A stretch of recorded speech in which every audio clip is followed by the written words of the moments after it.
के बहिनी छिना रहई बड़की, दुल्हा के बहिनी छिना रहई बड़की।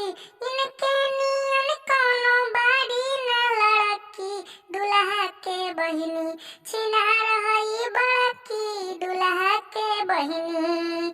चले डगरिया उतान क के छाती, घर परिवार के न मानेली बाती, मानेली बाती। चले डगरिया उतान कई के छाती, घर परिवार के न मानेली बाती। बोलला पे बात कुछ जात बाड़ी भड़की, बोलला पे बात कुछ जात बाड़ी भड़की। दुल्हा के बहिनी छिना रहई बड़की, दुल्हा के बहिनी।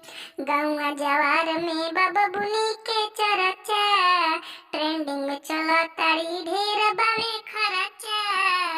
गौवा जवार में बाबा बुनी के चरचा, ट्रेंडिंग में चला तारी ढेर बावे खर्चा।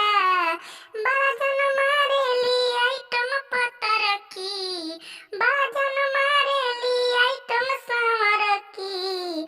दुल्हा के बहिनी छिना रहई बड़की, दुल्हा के बहिनी छिना रहई बड़की।